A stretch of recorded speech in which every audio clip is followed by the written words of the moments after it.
Hello, my name is Claire Holdsworth and I'm a social geographer here at Keele, and welcome to this presentation on making autoethnography. This talk is part of the Links at Keele Ethnography Tuesday sessions, and I would like to thank Annetta Hayes for organising this session. So I'll start with a little bit of context. I'm fortunate to be the recipient of the Levy-Hume Trust Major Research Fellowship on the social life of busyness in an age of de-acceleration. This is a 3-year fellowship and I have 6 months left to go. I've used autoethnography throughout this fellowship, not always successfully, and more recently I've settled on an approach that I'm calling making autoethnography, and this is what I'm going to be talking about today. So here is the format for this talk.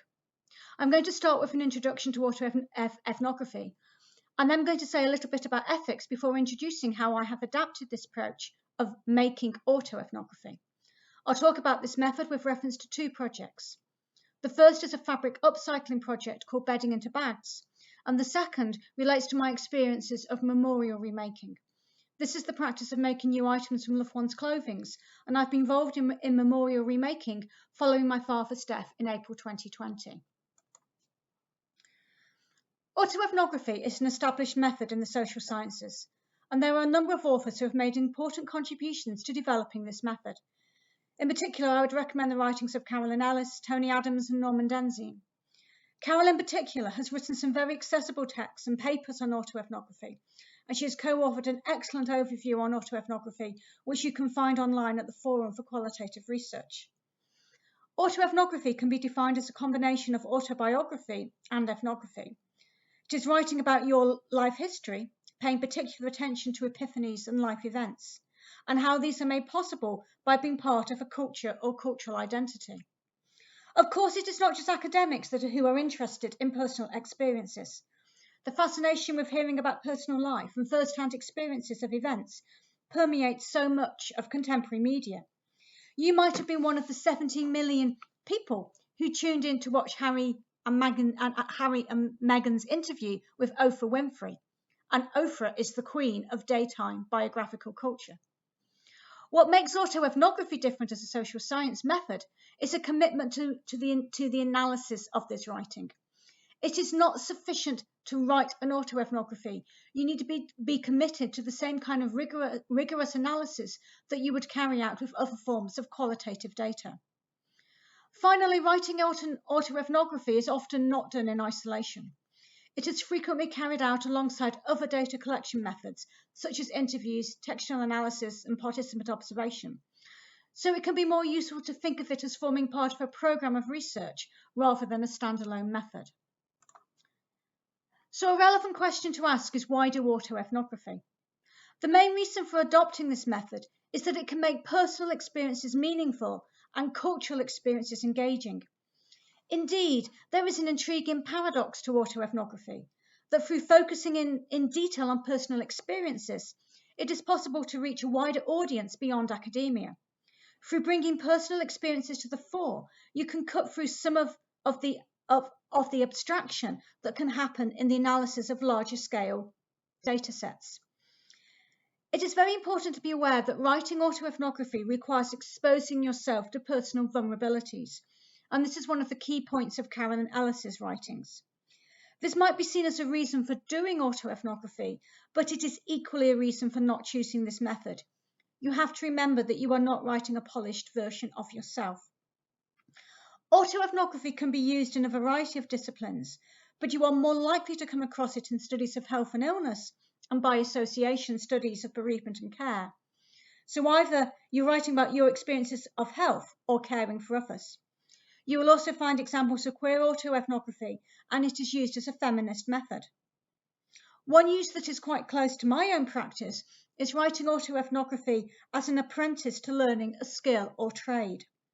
Erin O'Connor's account of learning the skill of glass blowing is one of the best known examples here.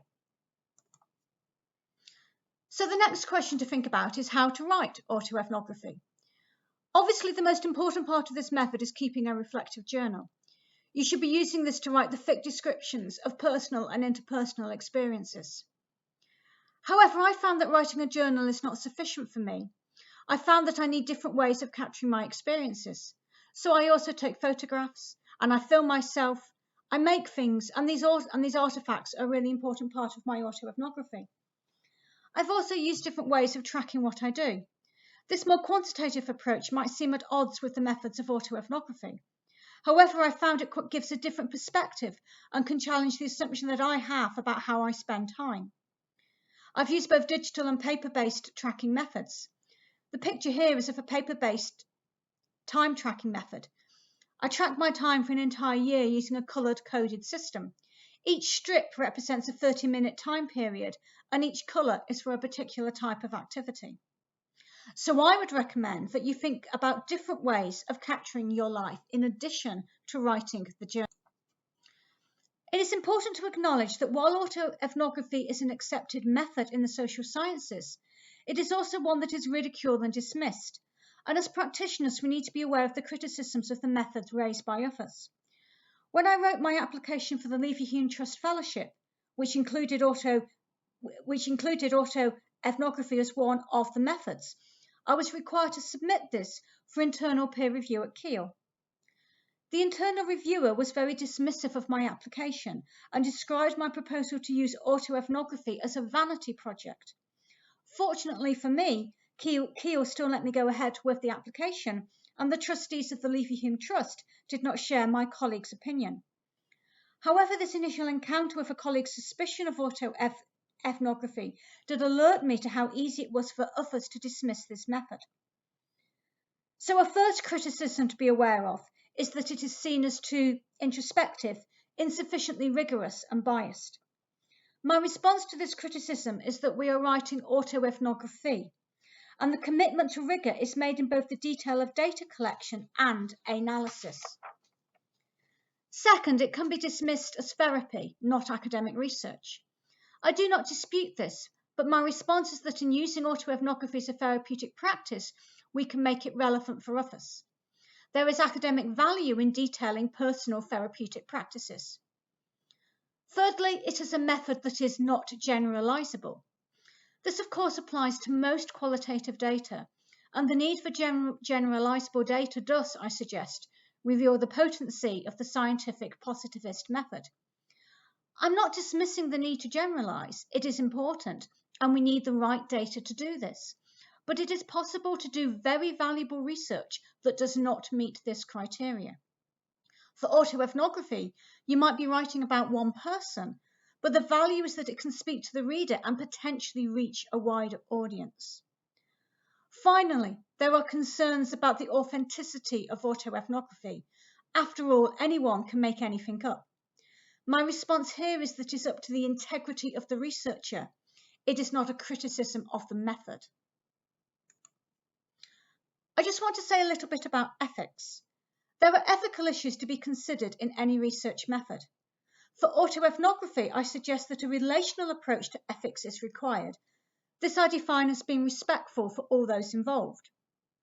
Though you might be writing about your own experiences, you are not writing these in isolation. You will be writing about your family, friends, or colleagues. My advice is that you need to be very open about what you are doing and talk about it with those involved. If possible, share your data, and you should certainly consider sharing anything you write for publication. Fundamentally, it is about being respectful of all those around you. You can disguise the identity of others in publications, but remember you can never disguise someone from themselves. Your family and friends will know who you are writing about. A question you might have is whether you need to submit your research for ethical review. I would advise that in most cases the answer is probably yes. The reason for the hesitancy is that it will depend on the details of how you are writing your autoethnography. In the two case studies that I'm going to be talking about, I did not submit the Bedding into Bags project for ethical review, as it is very much about me making an isolation. But I did submit an application in relation to the memorial remaking.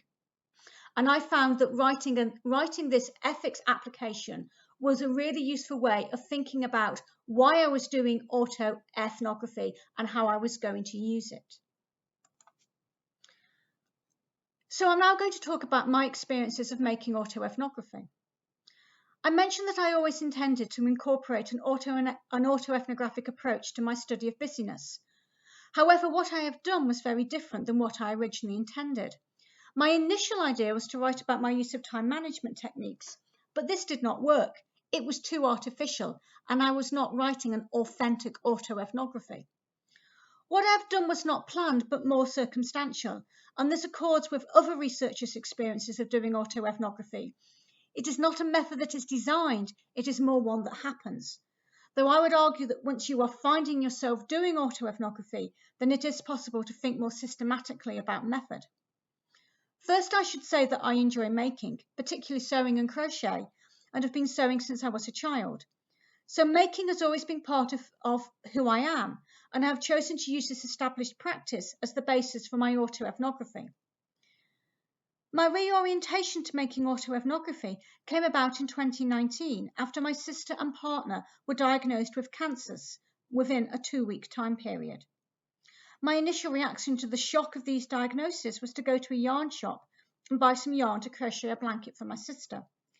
In the year 2019, I made 4 blankets for my sister, my daughter, my mother, and myself.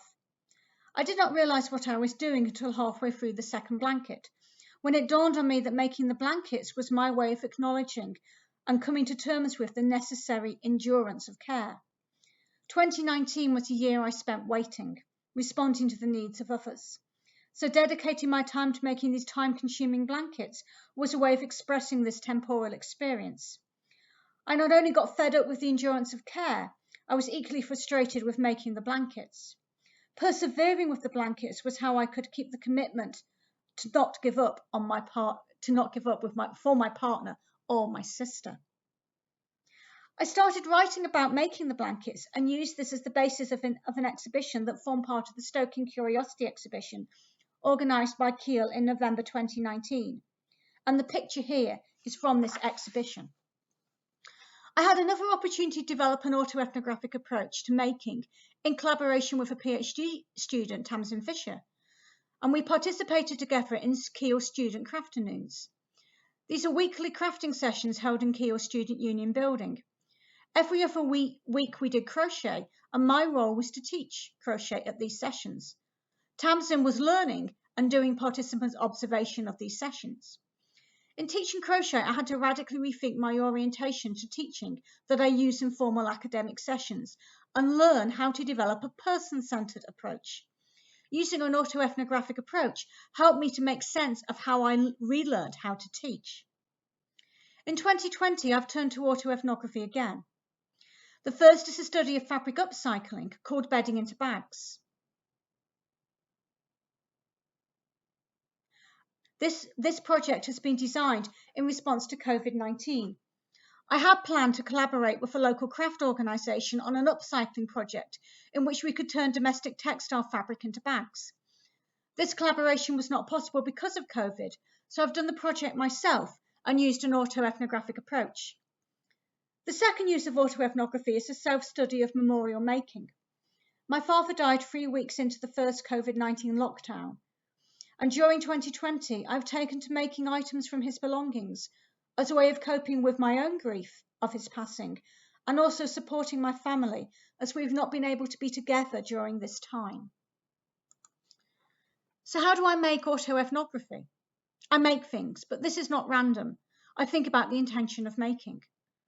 Autoethnography is also how I make. It is not simply a method that I apply to making. By this I mean that I'm always thinking about how to make, what adjustments I need to make, as well as learning new techniques. So in making autoethnography, I'm being alert to the intention of making. And what I have learned from adopting an autoethnographic lens is the value of starting with material and thinking, what can I make with this, rather than the goal of wanting to make a particular item. So to start with the bedding into bags project, I've remade 2 duvet covers into 8 bags. You will only see the fabric from one duvet cover in the pictures. The second, a plain red one, was used for the lining. I made 8 bags in total, and I'm just showing one here.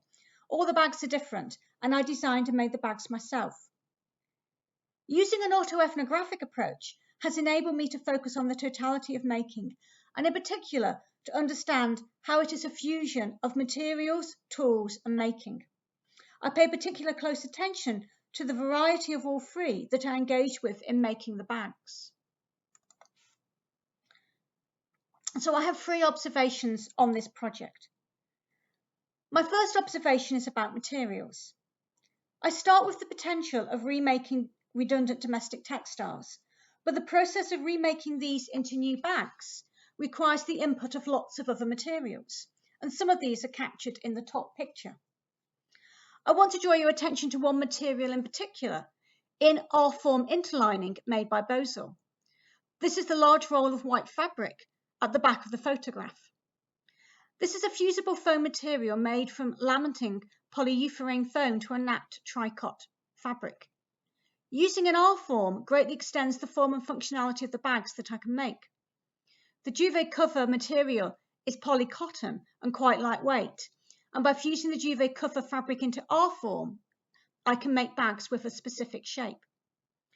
What I've learned from paying close attention to materials is how making can be done forwards, starting with the potential of materials.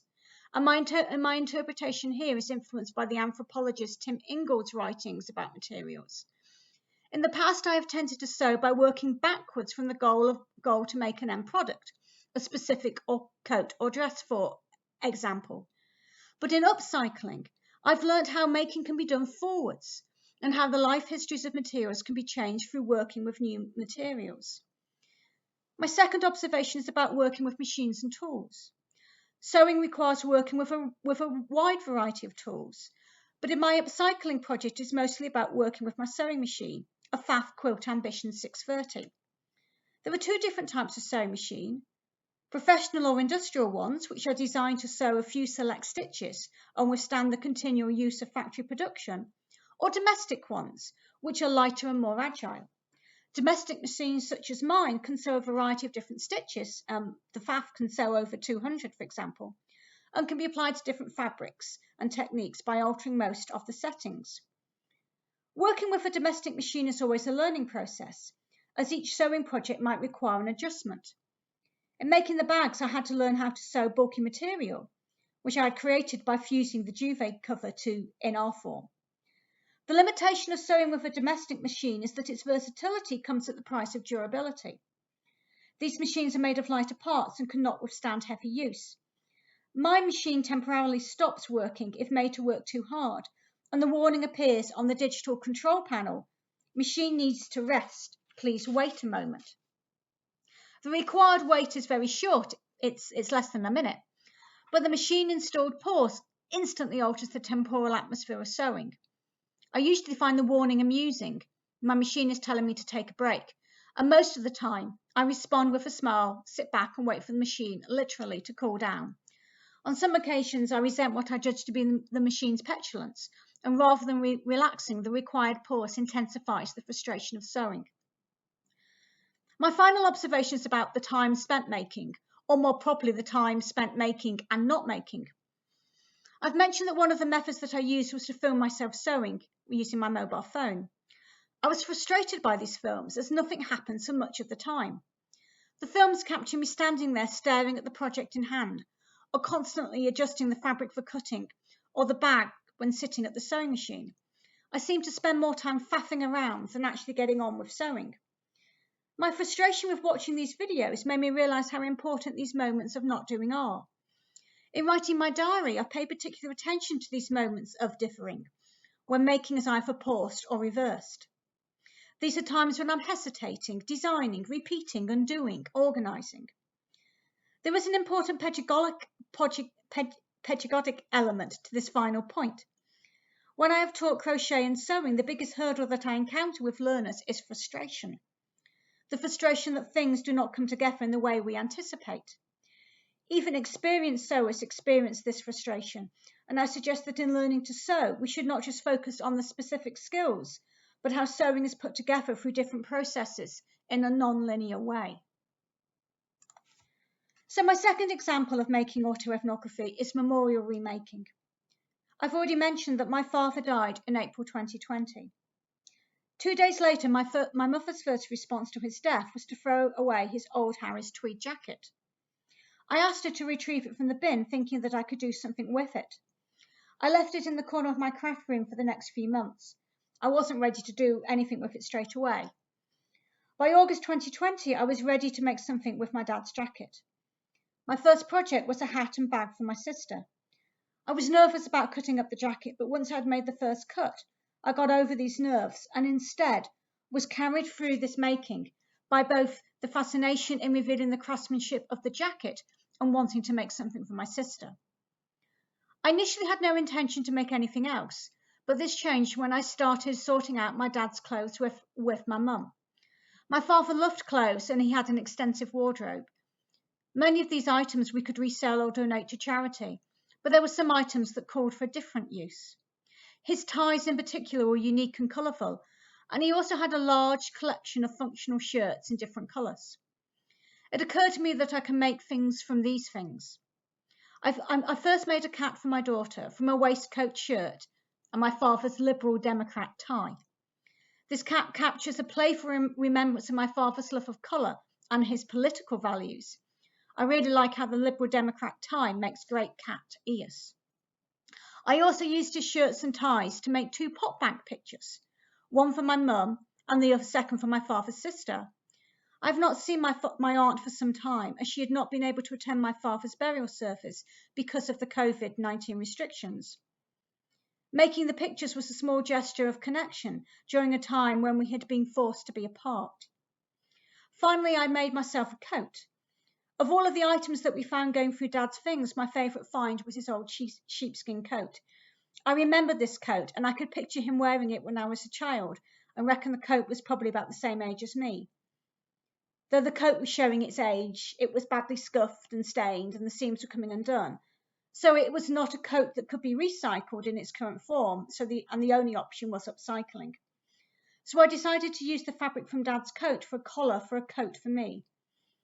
I'd purchased an orange boiled wool fabric at a craft fair in January 2020 with the idea of making a coat. However, when the COVID-19 lockdown started, I was not motivated to make a smart coat. During 2020, I'd found myself drawn towards smaller making projects that could be completed in a day or so, such as upcycled bags and hats, soft toys and pictures. In the absence of being able to make any long-term plans, I've kept myself busy with these projects that I could complete in a short time frame. My father's sheepskin coat was the impetus I needed to return to this pre-coronavirus project.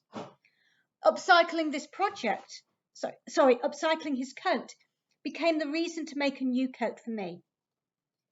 I made the new coat in January 2021. In March 2021, I have still not finished the coat, and it's sitting on the mannequin in my craft room, waiting for buttons and a final press. I'm in no hurry to bring this journey of memorial crafting to an end. I've not only made things for my family, I've also made things for friends. One of my friends asked me to make a map of India in memory of her father, who was born in Patna on the river Ganges before moving to the UK in the 1960s to work as a doctor. I love making this map. It was a creative challenge to take the materials that she gave me and turn these into a memory for her father. I was so carried away with the creative challenge of making the map, I forgot about its significance for my friend. When I gifted it to her, she cried, reminding me that the joy that I had in its making was less important than what it signified for my friend as a memory of her father. The observations to make from memorial remaking are that it reminds me of the trinity between making materials and materiality. By this I mean it is not just making with materials that matters, it is also what we make. These experiences also underline how the life histories of materials are remade through human relations. Finally, making these items has also led me to rethink normative ideas about creativity as an expression of the self. I have very much enjoyed the experiences of bookmark creativity, especially when making the map of India, where my intention was not with the materials to be used or the end product, but as these were both provided by my friend. My creative challenge was bounded within her choices, and I relished this opportunity for bookmarked creativity.